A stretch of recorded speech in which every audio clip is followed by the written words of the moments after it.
What's going on, everyone? It's your boy Ethan. Hope you're having a great day and super excited to announce the Luck Box collection is out. We have hats, the little dad hats, and just look at that design. It's just super clean, super simple. Luck and the box around it. Square box. If you know, you know. And I think that these hoodies look fire. They're in hoodies. We have t-shirts, and there's an R patch on the left sleeve, and they're all in alternative colors. I will say that as well. So these colors are super limited. Got sandstone t-shirt here.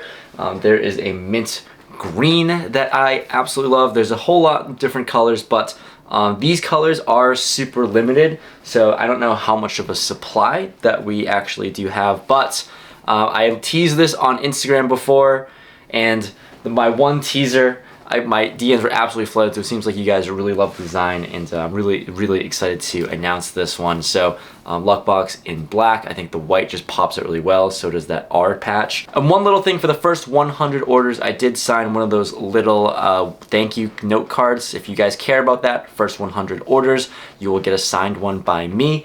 And yeah, man, these, like I said, these colors are super limited. I think they're fire. Little hint, little teaser. I am 3 for 3 on poker sessions right now, and profitable sessions while wearing the Luck Box merch. So far they have worked for me. Just a little teaser for the vlog coming up. It's coming up soon, but yeah, I'll be rocking this also all throughout my Vegas trip that I'm live streaming the WSOP bracelet event. So if you want to grab one or check out the merch, click the link down in the description below. It's always much appreciated, and the support has been incredible. So I'm really happy to announce this. Really excited to launch this. Hopefully you guys are just excited as me, but onto the video. Let's get some hands. Here at the 2-5 1K max buy-in, the first notable hand we'll go over. We look down at ace jack of diamonds and +1. We have an on the gun straddle, so I'm first to act. I raise things up to $40. The player to my left calls, and everyone else folds, so easy enough going heads up to a flop. Flop is ace 7 3 2 spades, and with top pair, obviously pretty easy spot for us to c-bet. I just go with a half pot sizing of $40.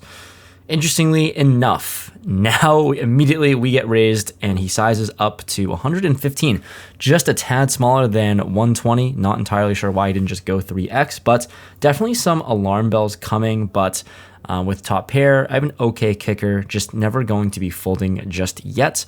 I decide on a call.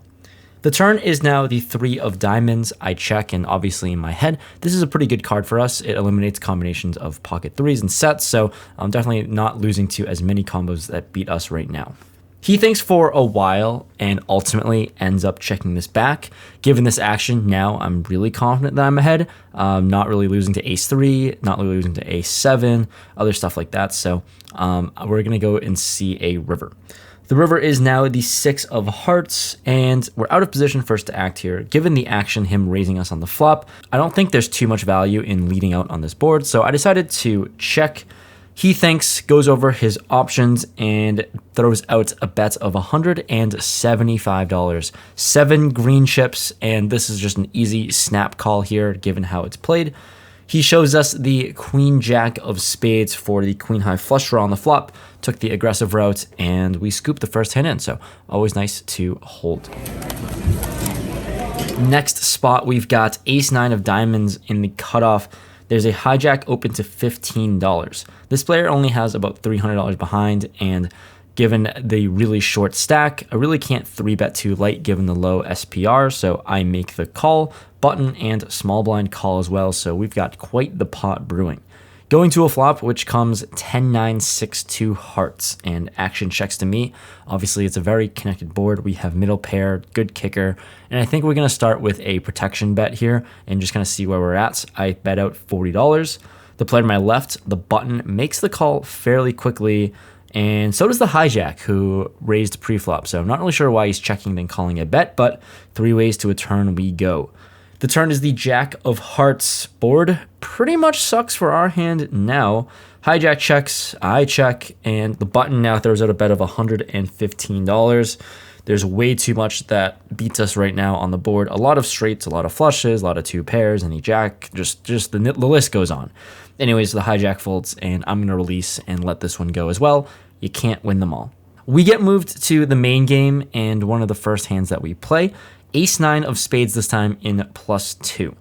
I raise things up to $20 when players fold to me, and we get some action. Player to my left makes the call, cutoff, and big blind. So multi-way once again to a flop.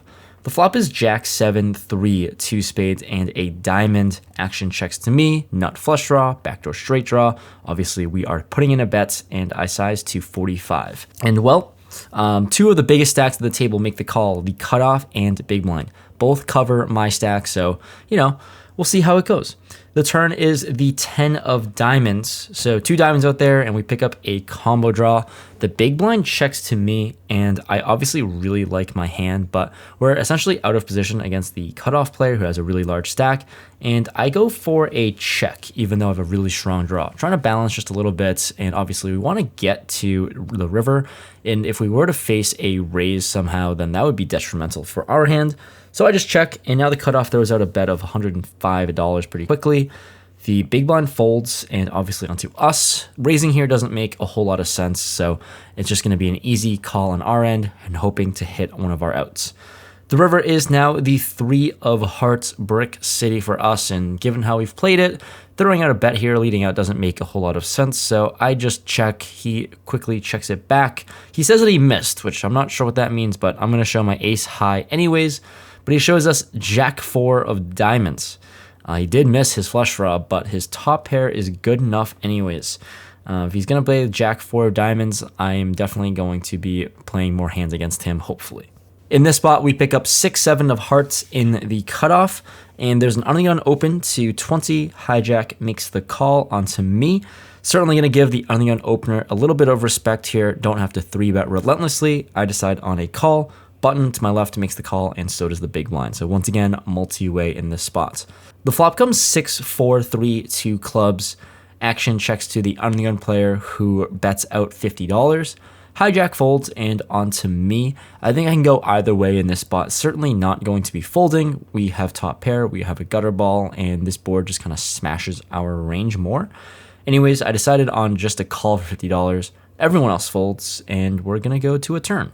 The turn is the 5 of clubs, and now he decides to check to us, assuming that he never has a flush now, considering that he checked, and given on this connected board and given his position, I kind of put him on holdings like overpairs, 10s or jacks plus, and we want to target one of those holdings that have a club in them, because I think we can get a lot of value given the board right now with the 4-liner. Anyways, I size up to $150. I think a hand as strong as jacks plus with a club can talk themselves into a call, because then if he hits a club, he might be able to cooler someone with a straight, like, well, me. Anyways, he does end up making the call for $150. We're going to go to a river. The river is the 5 of spades. The board is paired, and like I said, I'm not really too concerned because I'm putting him on a hand like 10s or jacks plus. So really good card for us potentially. When he checks, obviously we're not going to be checking this one back. It's really all about sizing at this point, and I kind of want to look bluffy and get an overpair to bluff catch, because I don't think overpairs are going to be calling a smaller value like bet anyways from my perspective. Anyways, want him to bluff catch, want him to make a hero call. I size up to $400 in this instance. And now this player goes deep into the tank for about a minute or so. So while he's thinking things over, obviously I'm confident that I'm ahead, and I would love to see a call from him. Ultimately, he does end up making the call. I show my hand, and we're surprised with what he rolls over. He has 6, 7 of diamonds himself. So really unfortunate to chop this one. I just really never thought that this was a possibility the whole way, but given that, it was. In this next hand, we're playing 6-handed, and we're in +1 with ace 8 of diamonds. I always say those two words really similarly. Anyways, I open things up to $20. The hijack and big blind make the call, so we're going 3 ways to a flop of 8, 6 deuce, 2 clubs, and a diamond. Action checks to me. I totally whiff city to this one, so just going to check this one, and surprisingly, it checks back. The turn comes to the queen of diamonds, so 2 diamonds out there now, and when action checks to me again, we have the flush draw. We're going to go for it. I throw out a bet of $35. The hijack surprisingly makes the call, and surprisingly, the big blind raises to 80.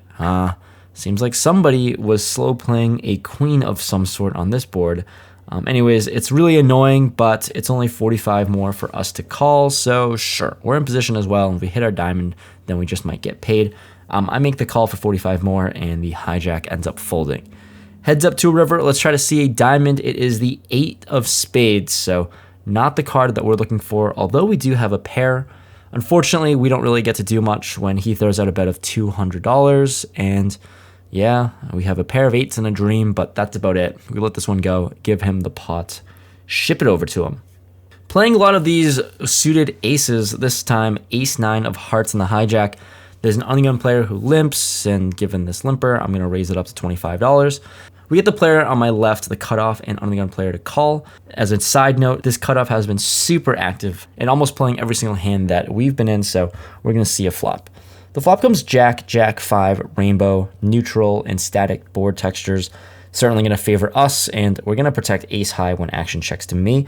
I see bet $25, really small bets, and the cutoff decides on a call.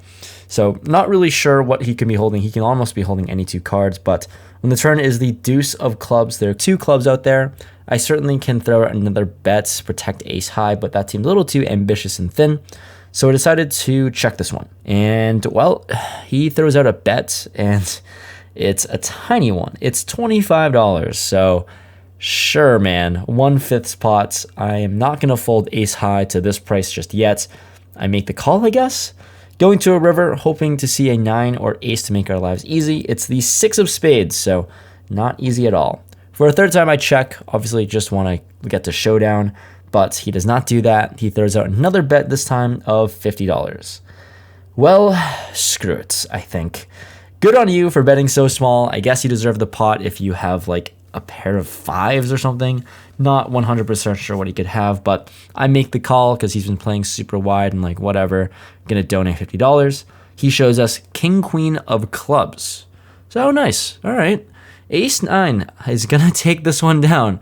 Not sure what was going on there. Probably any larger sizing would have taken it, but I'm not gonna complain. Alrighty. Well, this one's gonna be a fun one, so whenever I say that, just strap in your seatbelts, everyone. We pick up ace 7 of hearts and +1. There's an ungun straddle, and we're playing 6-handed. I'm first to act, and I raise it up to $40. We get the button to make the call. From what I've seen so far, he seems to be the tightest player on the table, and the ungun straddler makes the call as well, so 3 ways to a flop. The flop is ace 8-8, 2 diamonds, and a club. Action checks to me. I have top pair. Certainly can go either way with a check or bet, but given we're multi-way, kind of want to deny some equity from other hands, so I bet out 45. The button thinks about it for a while, ends up making the call, and the ungun player comes along as well, so still, we're going 3 ways to a turn. The turn is the 9 of clubs. 2 clubs out there, super connected board, 2 flush draws, and when the ungun player checks to us, we don't have really any kicker anymore as our 9 kicker is on the board. So I decided to just paw control and check this one multi-way. Luckily, the button thinks and ends up checking it back as well. So got some passive action going to a river, which is the 6 of diamonds. Front door flush gets there. We don't block anything, but we do have a 7, which blocks some straights. I don't really know if anyone's actually going to be playing 10-7, but you know, you just never know. Anyways, the ungun player first to act throws out a bet of $75. So, no diamonds, like I said, no blockers isn't amazing. I think calling 75 here is going to be a little bit of a losing play, a little bit of a punt of $75, as we don't really expect top pair, no kicker to be good too often.